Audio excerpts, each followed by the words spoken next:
you look at the last 10, 15 years, you've seen the emergence of what used to be one sector, the tech sector that used to make computers, software, was an important part of the economy, suddenly become now one of the most dominant forces across not just the economy but society. In Canada's tech industry, we're really suffering. One of the challenges that we have is that we're only seeing 5% of tech companies led by women. Girls have not been entering the field, and only recently, so they're not in those senior positions yet. Getting women into senior roles is critical to not only doing the right thing and being playing the right role in society, but having really solid business outcomes. The fact that 28% of STEM graduates are women is highly problematic. We need to get more women to consider careers in STEM, and I think more broadly we also need to change the narrative and tell better stories about what careers in technology and with STEM education actually look like. My name is Ariel Garten. I'm one of the founders of Muse. We created a brain sensing headband that helps you meditate. We created a system that allowed you to actually hear what was going on inside your own brain. I was founding CEO of a tech company in the early 2000s, and this was a rare position for me to be in.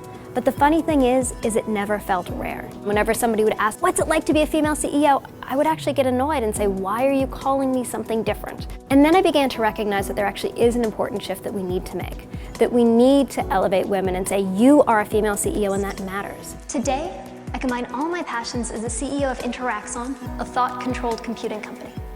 Only 15% of CEOs across Canada are women, so more women in leadership is absolutely required.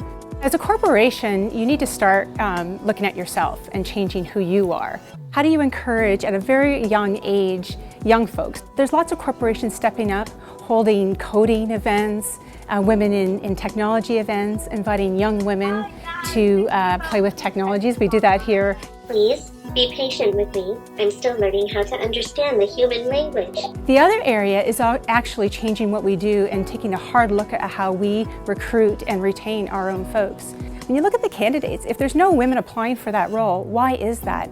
Cost of education in the STEM field is double any other educational field. Simply put, that's a barrier. STEM and business undergrad programs have risen by almost 40% in the past decade.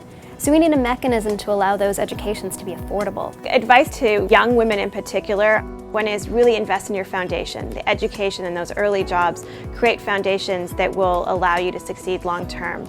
The next one would be to follow your passion, but don't be constrained by your passion. Be open to opportunity. Culture is huge and is determinative for me of success. Finding a great work culture, regardless of what industry that happens to be in, is going to be critical. Start networking, join trade associations, go to events, research, read, self-educate yourself. I came from an economics background and now I lead a highly technical area of the organization with our greenhouse program. My background's pretty unconventional. I have an undergrad in medieval history and then I did a law degree and an MBA and really started down a path in corporate finance and strategy. Only through the encouragement of friends about 7 or 8 years into my career did I switch to technology. I didn't excel all across the board, but I managed to create a company that brought together people who are great at science, who are great at math, who are great at computer science. You just have to tell that little inner critic inside, I am awesome, I can achieve, and this is for me. Women have difficulty getting recognized in tech because there was a model that was built that this is not for women. Luckily, that model is being destroyed. My name is Sophia, and I am 9, and I live in Alberta. What I do is I get girls into STEM, and one of the ways I do that is by making products. Water pollution and STEM is science, technology, engineering, and math. We as people pattern recognize. We are taught the pattern and we fit things into this pattern. So what we're doing now as a culture is reteaching that pattern. We're creating a new pattern where tech is open for everybody. I want to be in STEM, most likely engineering. I never thought that I was going to be in technology, but I've found an amazing career. And I might be an entrepreneur.